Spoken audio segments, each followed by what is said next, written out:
Hey, everybody. So I am attempting to do a Instagram live, a very, very impromptu Instagram live with Matt Frucci of Frucci Fit. He's going to take over and you won't have to listen to me anymore. Well, if he asks me a question, maybe you will. Sorry about that. Here we go. Matt, right, we're in. Why is it working on yours and not mine? This is odd because I have an Android and I'm assuming you have an iPhone, right? Yeah. Right. This is probably one of those rare occasions where Android actually does something better than an iPhone. So I'm going to take that little victory. I'm not sure. Steve is on.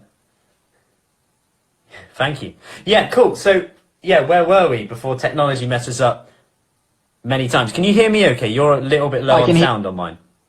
I can hear you perfectly. Okay. I'll just start. Yeah, perfect. Yeah, I can hear you okay.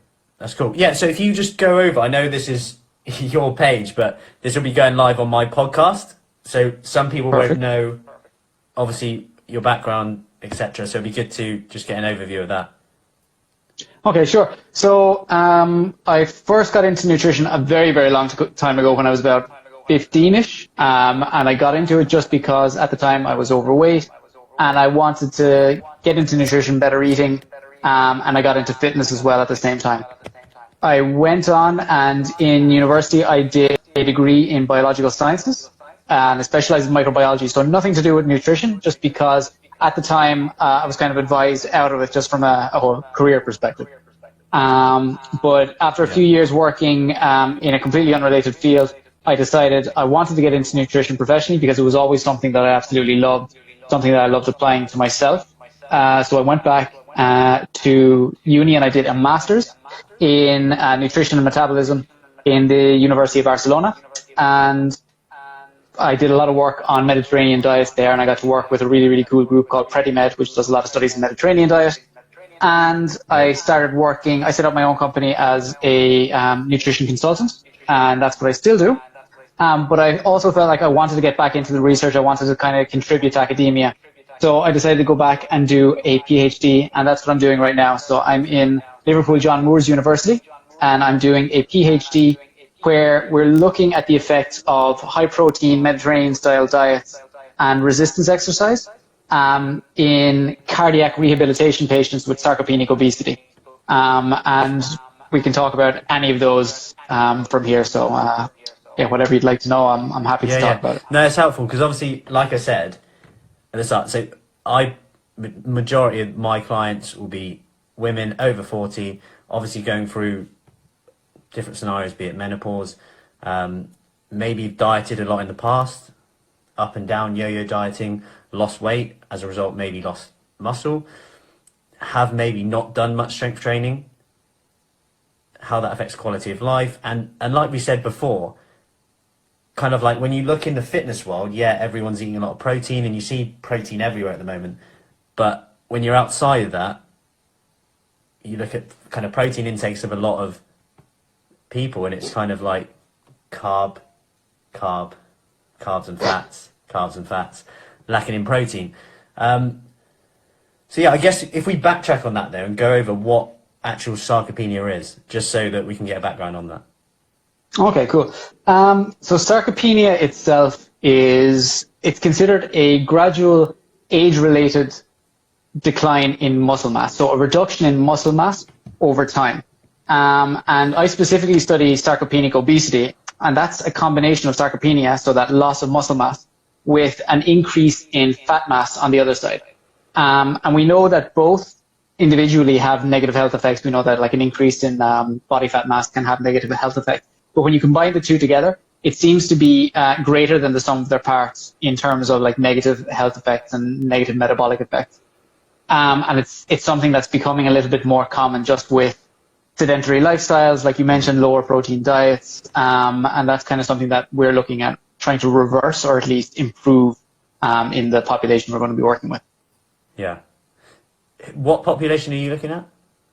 So I'm specifically working with cardiac rehab. So cardiac rehab, if anybody in the UK has some sort of a cardiac event, so it might be a heart attack or they might even just have an increased risk of heart disease just because of certain metabolic markers, they'll be referred to cardiac rehab. And cardiac rehab is a program. It can be anything from 8 up to 12 weeks, where people start doing exercise and they start doing other lifestyle changes.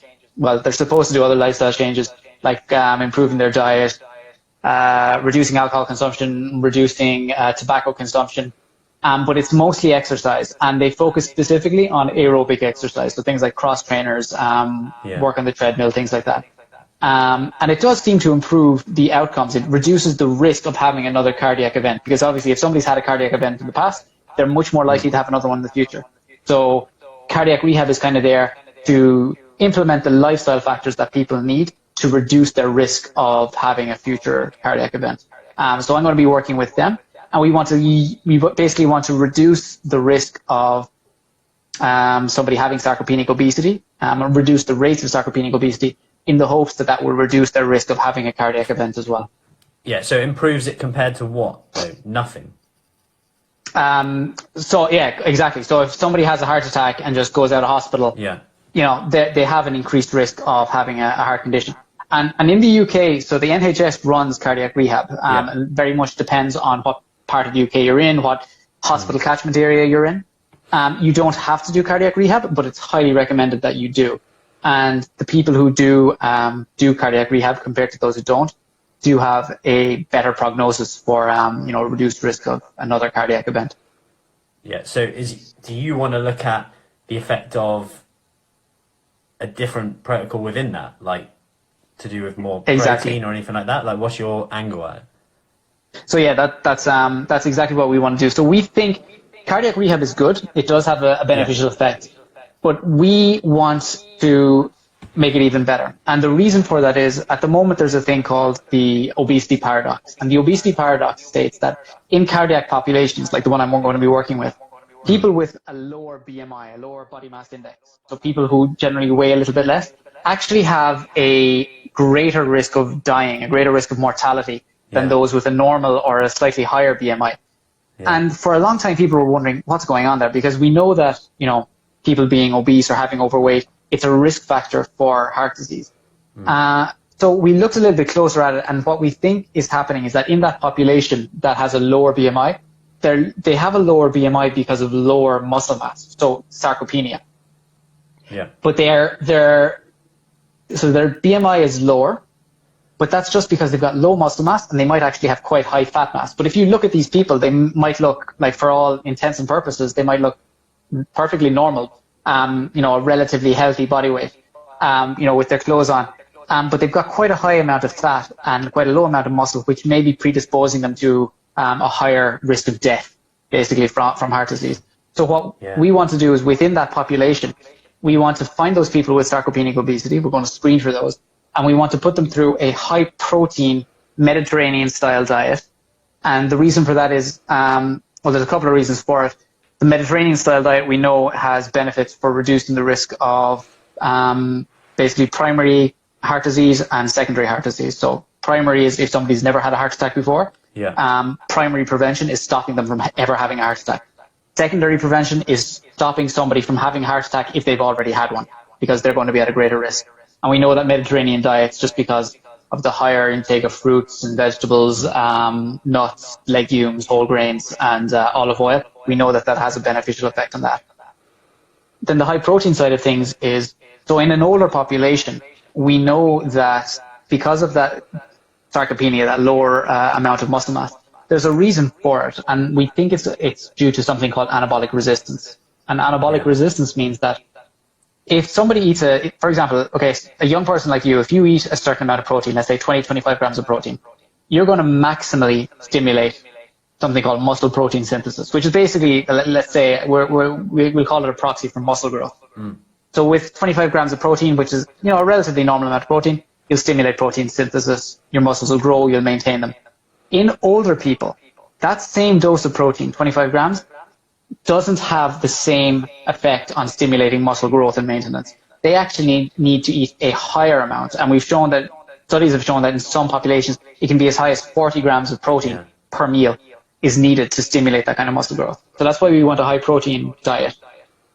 And then we're also going to put some of them through resistance exercise, because we know that the greatest way to stimulate muscle growth is with resistance exercise, basically getting people to either lift weights or do band work, or basically stimulate their muscles in a way that they haven't normally stimulated before. Yeah. So that's how we're going to kind of structure some of the program.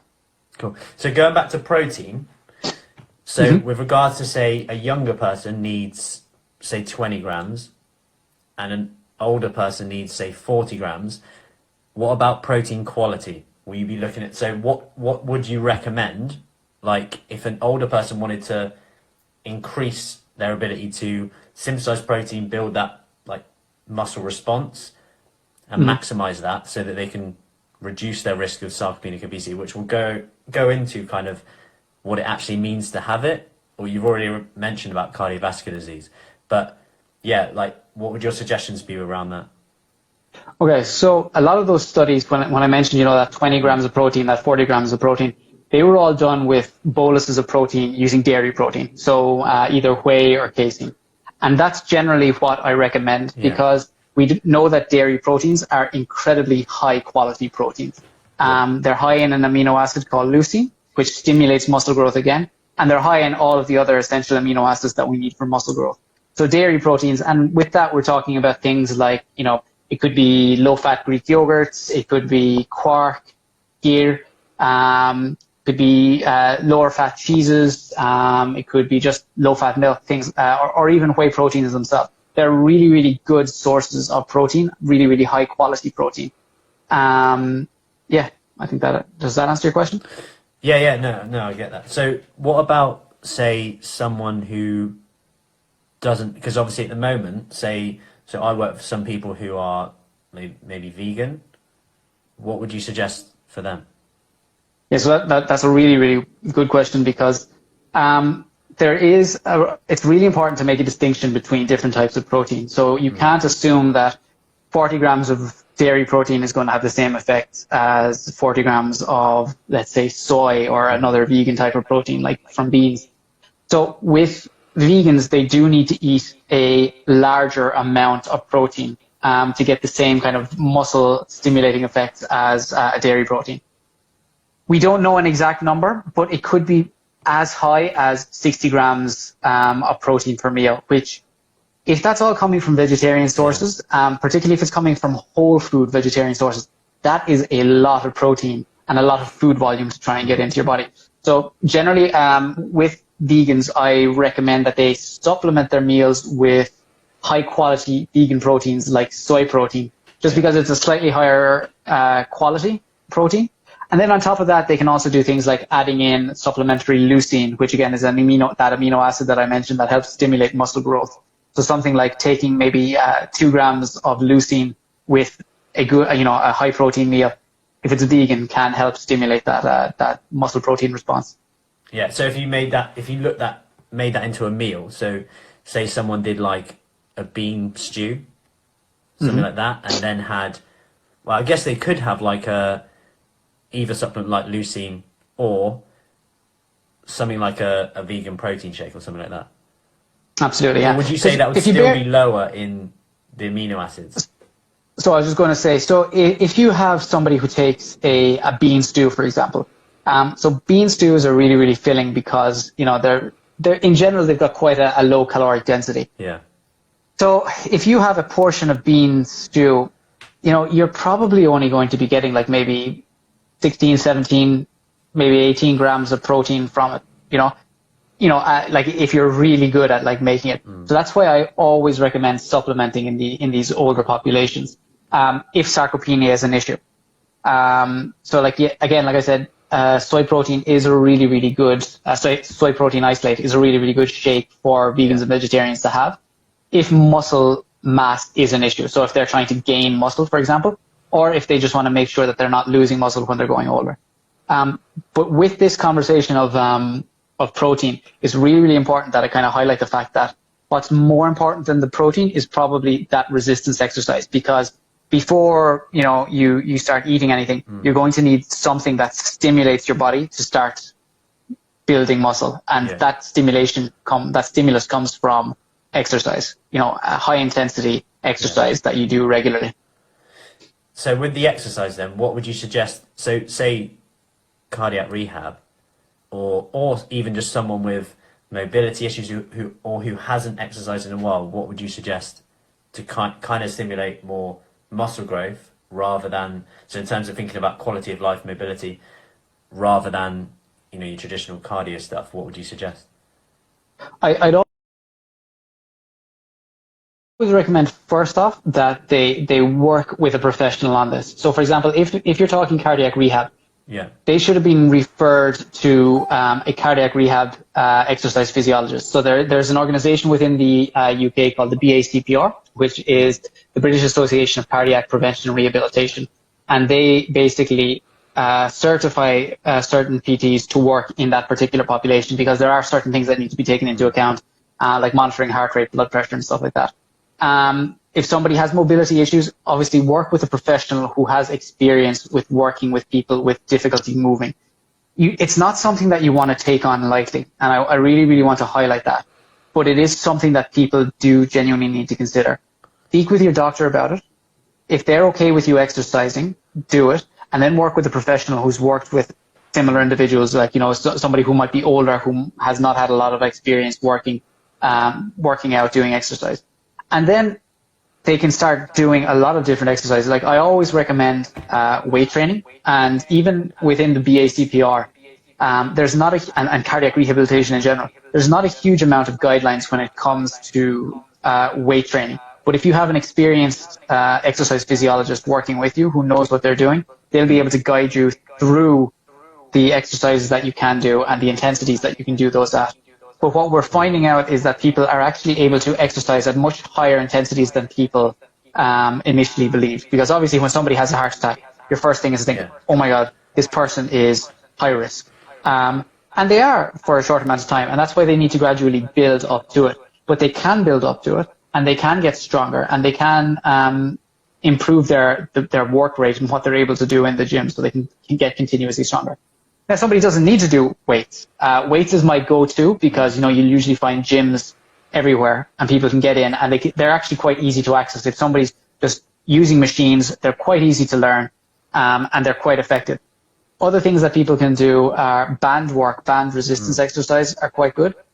And if that's something that you can't do, then just get exercise in any form that you can. Like, any type of exercise is better than no exercise. Okay, so go out walking more. Do some more work in your garden.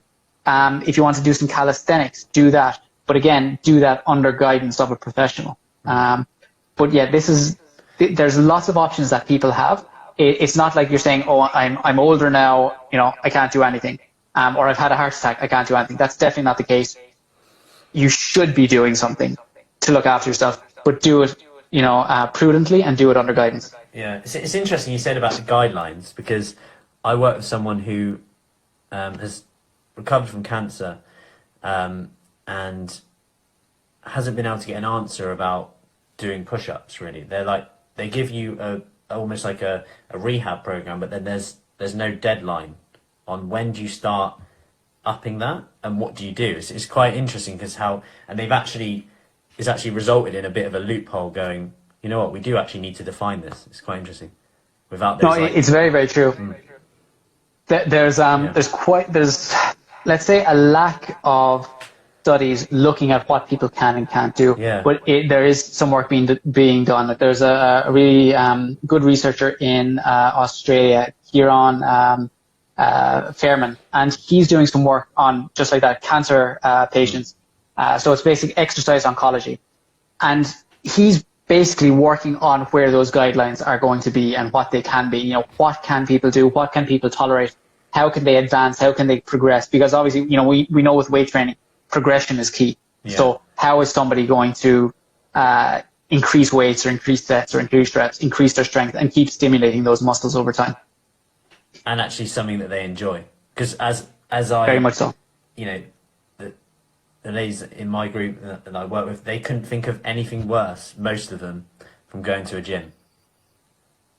So that is a very, very good point. If it's not a form of exercise that somebody enjoys, they're not going to stick to it. So you could give somebody the best exercise routine in the world. And if they give it a try and they're like, no, I hate this, it's not going to have any effect at all. Obviously, like in my own experience with working with individuals on weight loss and stuff like that, there are people who are kind of hesitant about trying weights. And my policy with that is, give me a couple of weeks to try this routine with you. And my particular way of doing it is I try to make it a competition with themselves. Yeah. So I'm going to give somebody like a way of noting down all of the work that they do in the gym, and they'll kind of note down their weights, and they're basically tracking what they're doing, lifting every week. And it becomes a competition. Oh, I lifted this week, but I only lifted that week. I'm getting stronger. I can see myself getting stronger. And you kind of want to instill that sense of competition, and it becomes quite addictive for some people. Yeah. It's not for everybody though. That's something to bear in mind. And in that case, you need to find an exercise that they can enjoy and that they can do regularly. But for some people who've not exercised in a long time, it can be very difficult to find that because they just have a mental block when it comes to exercise. But it's so vital for like long-term and sustained health, that, you know, everybody should kind of go out of their way to try something and at least give it enough time to get used to it before they kind of say after a week, I don't like this. Yeah, I guess it's about, from that angle, I always say about building momentum with it, even if you just minutes today, to just get you started with it. And how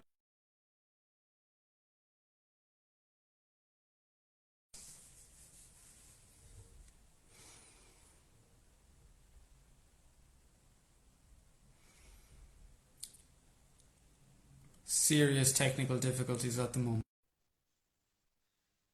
Waiting for Matt to join in. Hopefully it'll work this time. And we're back. Is this me or you? I'm going to blame you. All that happens on mine is you'd pause and then it goes off eventually. Is that what happens? The exact same thing to you, yeah. Okay. I wonder if I turn off my Wi-Fi, it'll be better. I might try that. Okay, let's give it a shot. Hope you got a good data plan. Right. Yeah. Are you there, Matt? Yeah. Good. Okay, fantastic. Yeah. I was worried there for a second. Yeah, so what we were saying about exercise, not being everyone's cup of tea. And that's why I kind of do what I do, really. So it's out of a gym, like-minded people, short, sharp, making it fun. And actually, about you versus you, there's not actually a weight in sight unless you want to develop further than that. Some sessions do, but most of them don't. And actually, almost putting the fun back into exercise, so you actually almost don't really know you're doing it, rather than some just being a means to an end. And then you've got obviously like the social aspect, stuff like that as well. But really about building momentum, because, you know, I've worked with people whose first session, their goal is just literally just to turn up after being almost like completely put off of exercise through bad experiences with gyms or failing something or not being able to do something in a class before, and then feeling like, oh, I'm not going back there again, and then almost painting every class with that same kind of brush, if that makes sense. Mm-hmm. Which is scary, actually, when you think about the fitness industry is supposed to be helping people, yet actually putting off the people who need it most, which I find you're very right, and it is something that's genuinely worrying within the fitness industry, is that we have a huge amount of people, and they may have tried classes and they may have tried lots and lots of different things to kind of get back into exercise, but they may have been working with a PT who just wasn't able to help them, or who wasn't able to instill the kind of enjoyment of exercise that, you know, should be in somebody, or maybe have been a PT who was just like, and I absolutely hate this word, but it's like they try to beast all of their clients. They basically try to just run their clients into the ground because they think that's going to be a good session. If you're somebody who's coming back into exercise from, let's say, not doing anything in the past 20 years, and if somebody runs you into a ground of a session, it's humiliating. It's not something you feel like, oh, I love that. I loved feeling like I wasn't able to keep up with everybody else, and I loved all of the pain I felt the next day. I can't wait to get back to that session again. You know, that's not what they're going to say. I can't move. Yeah, exactly. Yeah. It's really, really important to find something that people are able to do. And like I said, I do have a bias towards resistance exercise. Just because I've always been able to kind of employ it effectively with my own clients. But at the end of the day, it is really, really important to find something that people are willing to do frequently and regularly. If you can't find that, you're not helping them. And like, you know, what you're, like you said, what you're doing with your clients sounds absolutely fantastic. You know, you're keeping it short and sweet. You've got that whole community aspect, which again is also really, really important. And that's one of the reasons that cardiac rehab is quite good as well, is because it does include a community aspect, where people are working with people who have, you know, similar conditions, and they can talk about it and they can make new friendships. Yeah. But I mean, even with that, even with bodyweight stuff, you can do so much, and bands, like you said. And actually, for a lot of people, that's still a lot more resistance exercise than they've done consistently before. So, and even when people do go to a gym, quite often they'll maybe walk around, go on a machine, do it once, not know if they're doing it right, go on a treadmill, walk, and just be quite lost with it, really. Absolutely. And that's where just on that, that's where kind of having good guidance is really, really important. And I think anybody who's like thinking, I want to get back into exercise, I would say don't do it on your own. I would say get somebody to help you. Okay. And get somebody who knows what they're doing. So I'm not saying get your mate Steve down the road to give you a hand or write you up a program. Work with somebody who knows what they're doing. Work with a professional, because it'll be worth its weight in gold. Because you will have the guidance that you need to do a program and enjoy it, whatever that may be. Yeah. Cool. So if we go back to like sarcopenia, like obviously you've spoken about, like what are the risks? One, and then how would you actually know you have it and need to do something about it? Because like the reason I bring this up is quite often we don't know.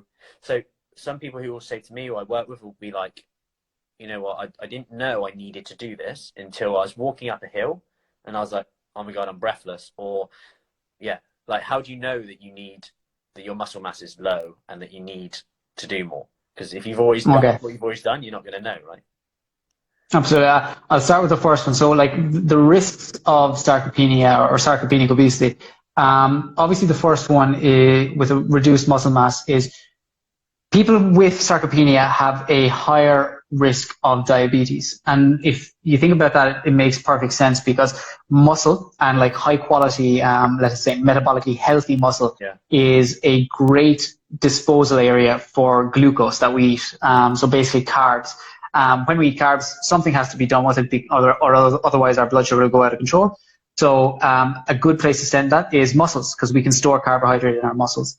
And healthy muscles are a great way of doing that. As people get older and lose muscle mass, or if they have lower muscle quality, and there's a few different reasons for that, you're at a higher risk of developing insulin resistance, which we know can lead to diabetes later in life. So that's one. Another one is obviously the cardiovascular risks that we spoke about earlier. Yeah. People who suffer from sarcopenia are at a higher risk of falls.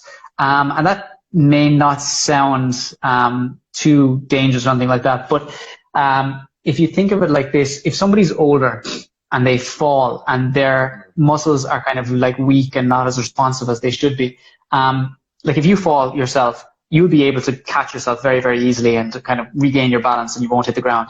But an older person can't react as quickly. And if they hit the ground, they're at a risk of breaking a hip.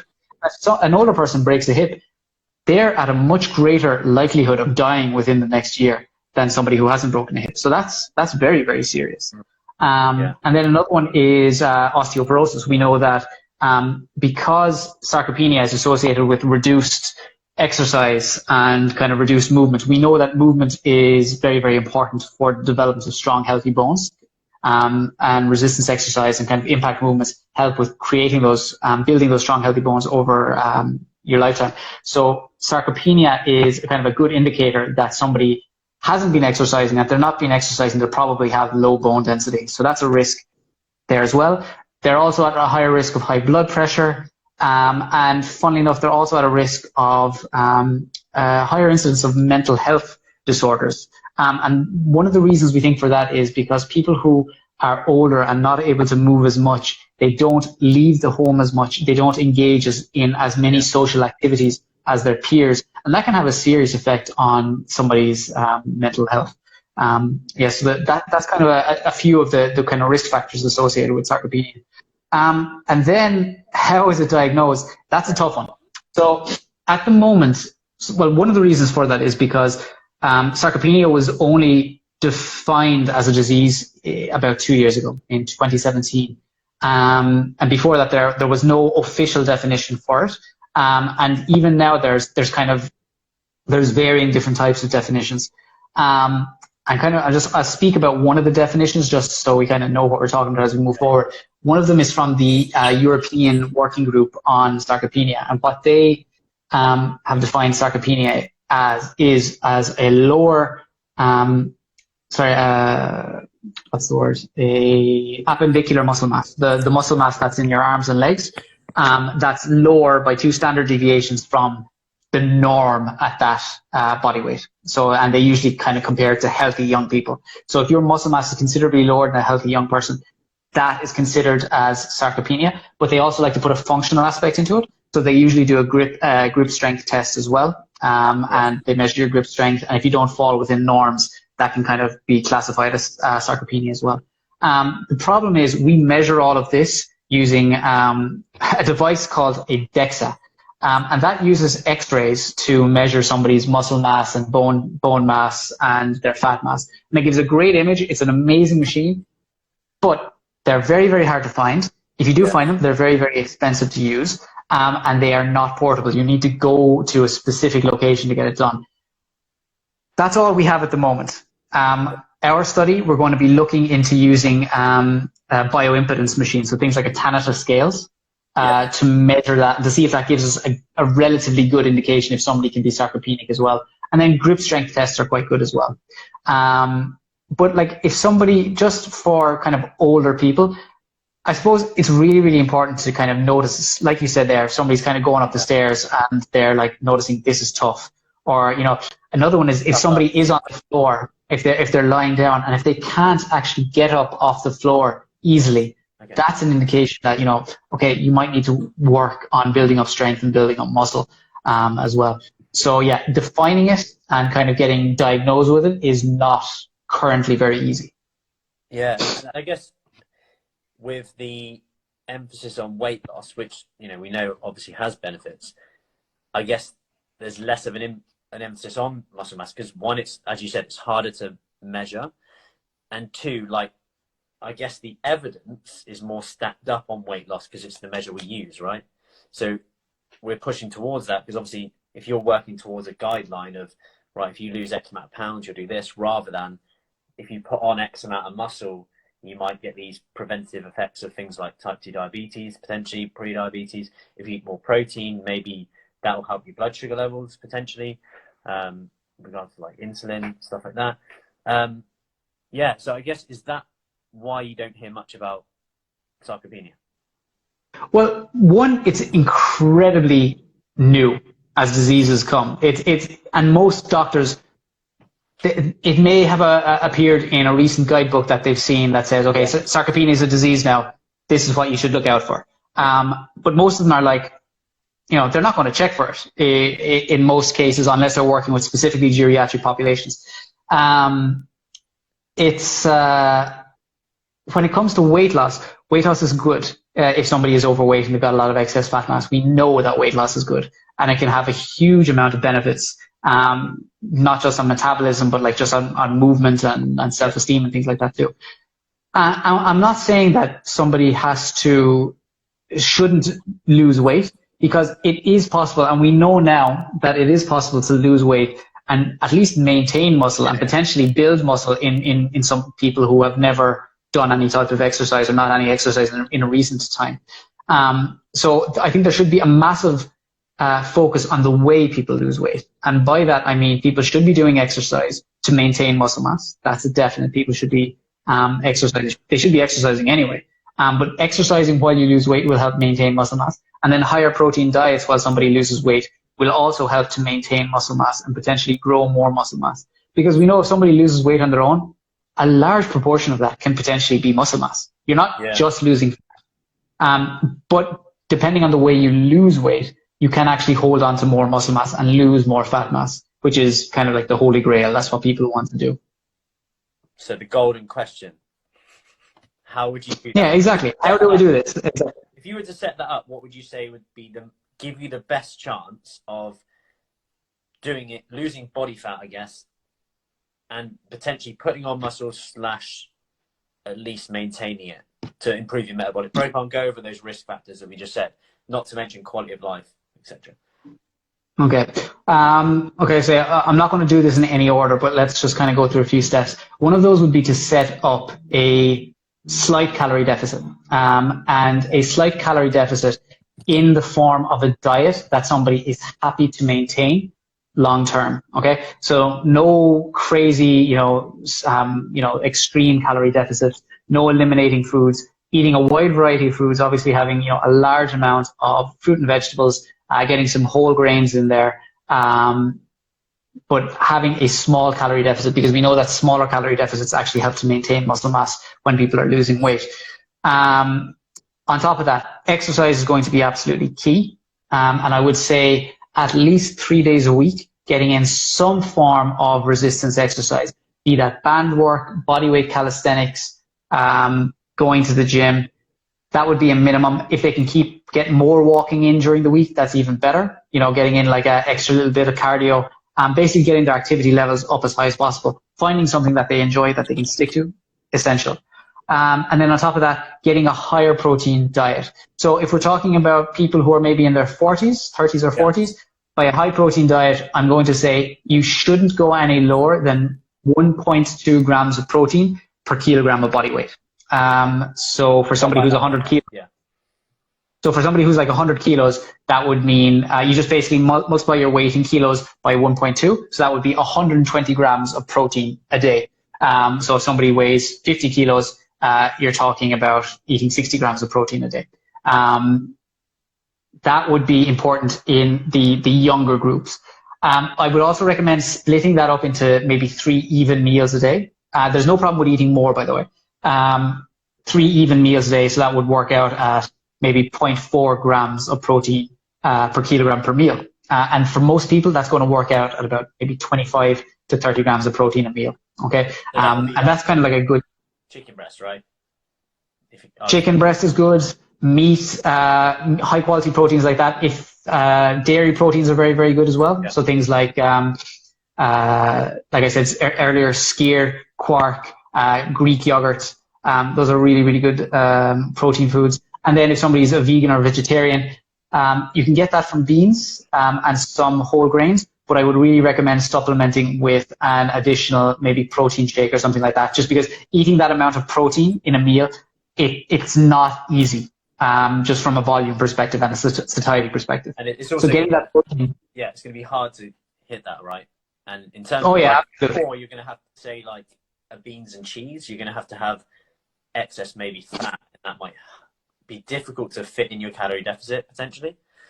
Exactly. So lower fat proteins are much better. Yeah. Yeah. For the calorie deficit. Yeah. Cool.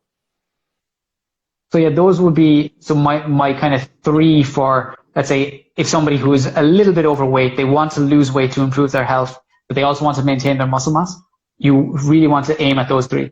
Slight calorie deficit, that can be sustainable. Plenty of resistance exercise, at least 3 days a week, and then a higher protein diet. And when I said 1.2 grams per kilo body weight, that's a minimum. There's no problem with going higher with that. Like some people are often concerned about getting a lot of protein because they think it's going to damage their kidneys. Yeah. There's no evidence that it can damage kidneys. Yeah. It will only damage kidneys in people who already have kidney dysfunction. So if a doctor has said to you, you have kidney dysfunction, don't eat a high protein diet, that's when you pay attention. But if you're perfectly healthy, eat that protein. And you can get a large amount. We've seen trials with over 4 grams of protein per kilogram body weight. That's a ridiculous amount of protein. Nobody's going to eat that in their normal diet as hard as they try. Yeah. So don't worry about getting in too much protein. Those are my thoughts. Yeah, no, I get that. And I guess, so say the low calorie diet that's around at the moment with putting type 2 diabetes in remission, Obviously, there's quite good evidence around that.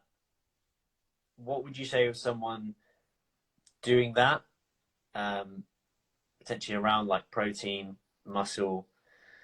Yeah, because often some of these diets, I know some of the companies will recommend you actually don't exercise during it due to the restriction of calories.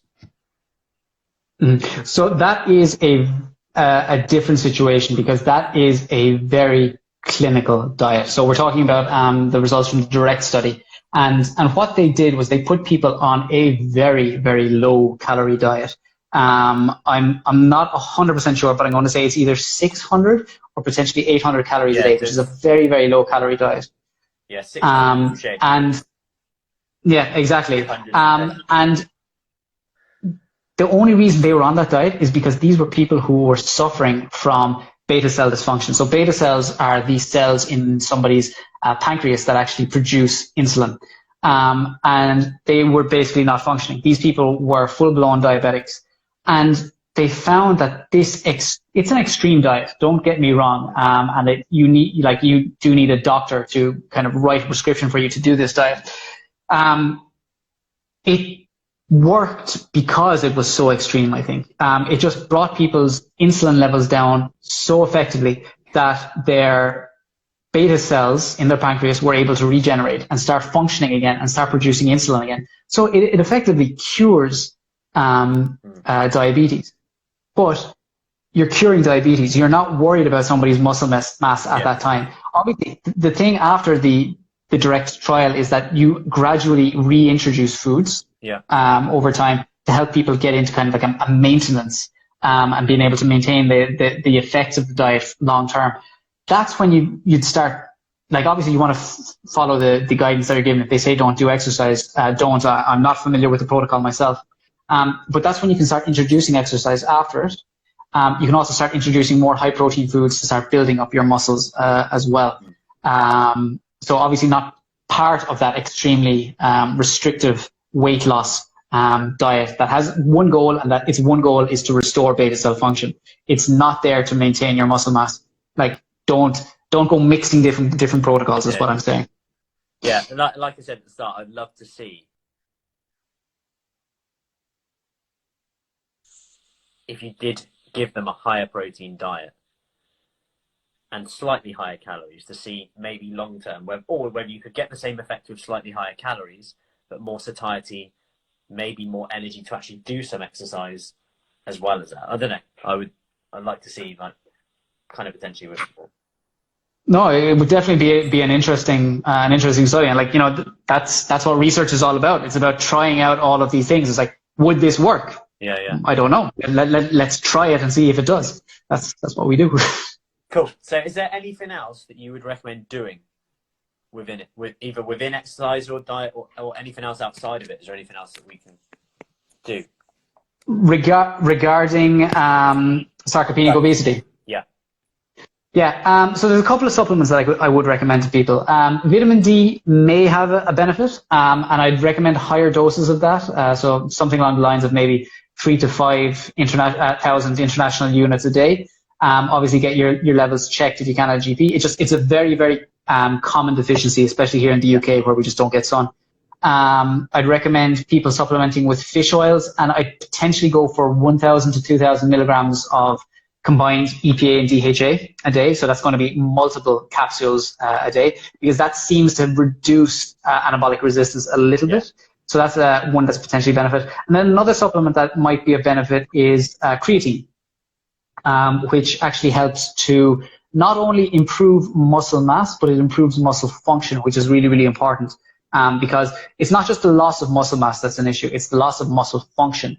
That's called dynapenia, that has issues with people's mobilities kind of as they get older. So taking creatine can kind of help with kind of power production in the muscles and help people to be a little bit more functional when they're moving around. So yeah, those are a few supplements that I think might be beneficial for some people. Yeah. No, I was going to say the omega-3, because I have seen some stuff within that about reducing that key number you have to hit if you like to get that muscle protein synthesis. So if you were to say say people are busy, right? If you were to narrow it down, someone had this week, they had 15 minutes on, say, 3 days a week. how would you prioritize it if they wanted to kind of treat, if you like, sarcopenic obesity, aka trying to lose body fat, put on some muscle, change their body shape, mobility, improve mobility? From an exercise perspective? Both. So say you were like going to break it in. Someone had 15 minutes on 3 days this week. The first thing I'd say is I would say stop watching whatever television that you're watching that is only giving you 15 minutes a day to do this, and start contributing to your health.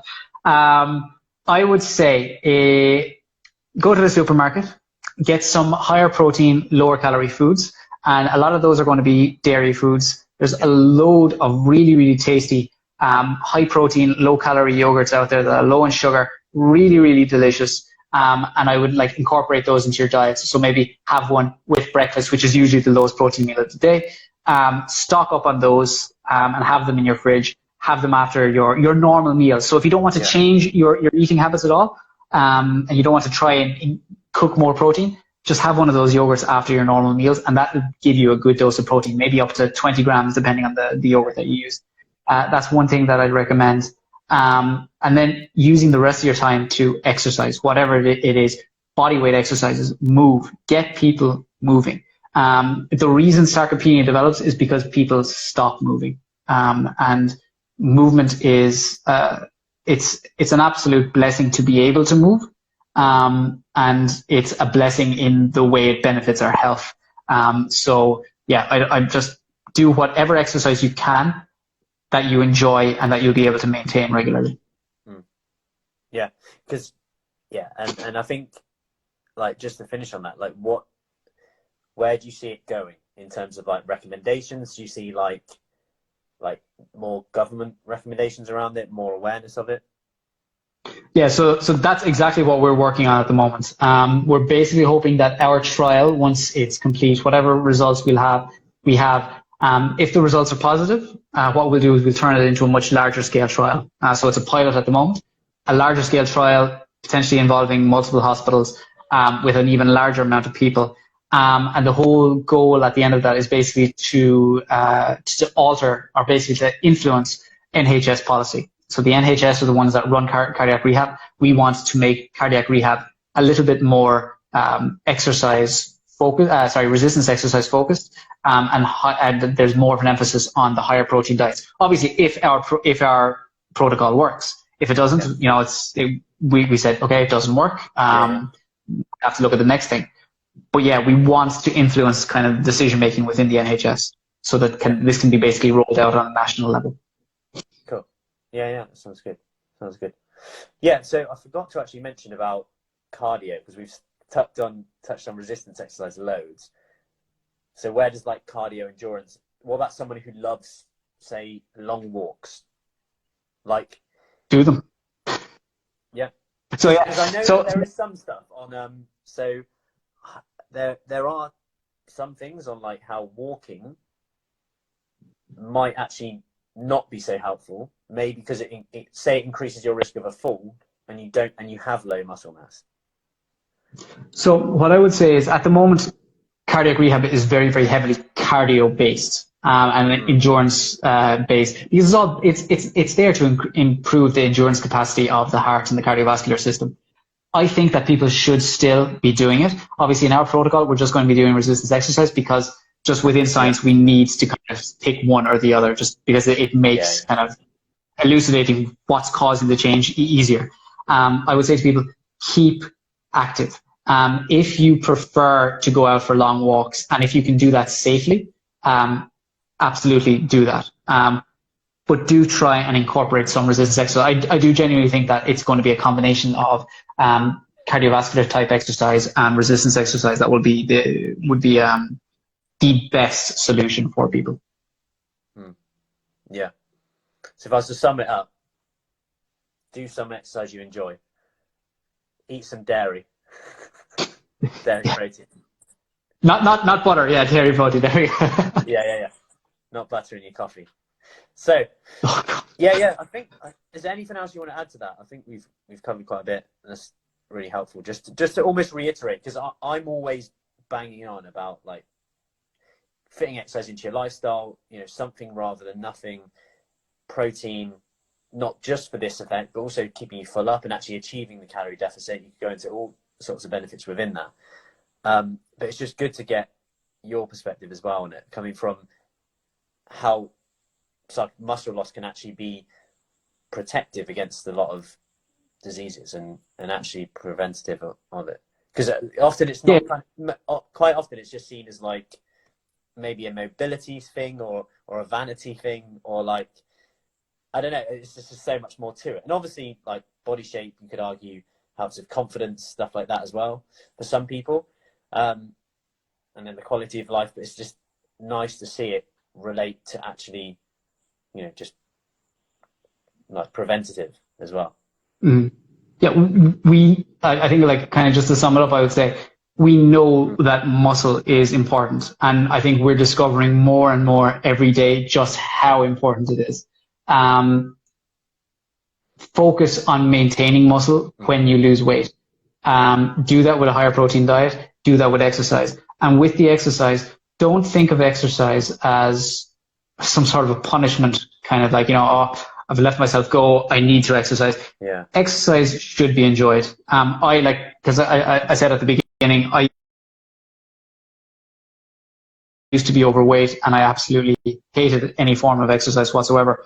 And then I basically was able to change the way I think about exercise by doing it regularly and finding an exercise that I enjoy, and that's weight training. And it's something that I'm happy to go back and do because I can challenge myself, and I set myself like mini challenges with it.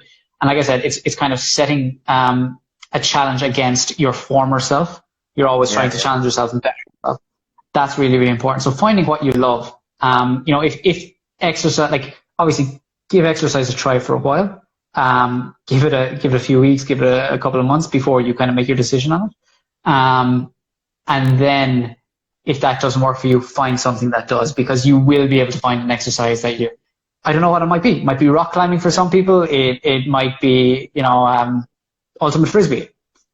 Yeah. You're just going to have to go look for it, Yeah. No, I think it's exciting as well, because a lot of people come to me also say, I don't want to jump or run or anything like that. And I'm like, perfect. Because we don't do a lot of impact stuff, and we still get great results in terms of like body shape changing and etc. So it actually works in the favour of that, and it's, if we open our ideas to the more choice that we have of it, it's only going to be beneficial. Absolutely. Cool. Anything else you want to add to that? No. I suppose, like, if anybody ever wants to ask me about sarcopenic obesity or my research, I'm really, really active on social media. So on Instagram anyway. So drop me a DM on that, or I do I do question and answers every weekend. Yeah. So if you want to drop me drop a question to my nutrition Q&A, happy to answer that as well. Always happy to talk to people. So yeah. Yeah, perfect. So if you could just, because obviously I'll share this on my podcast and Facebook. So if you could just say your Instagram handle, just so people can search for you on that. Sure. It's Be More Nutrition, and that's B_more_nutrition. The full one was taken already. But yeah, you'll find me on that, or you can also search for Richie Kerwin, and that's RICHIE, no T, Kerwin, and that's KIRWAN. Perfect. Yeah, that's great. I'll because I'm, like I said, sharing your infographics. Keep up with that. I appreciate it. Handy. Cool. Perfect. So yeah, thanks for that. I'll share this and go from there. And then if I think of any more questions, I'll let you know. And I will hold my hands up, because it seems like since I've turned my Wi-Fi off, we've had quite a good connection. Fantastic. Yeah. All right. Cool. Thanks for that. Thank you, Matt. Yeah. See you soon. Bye. Bye-bye.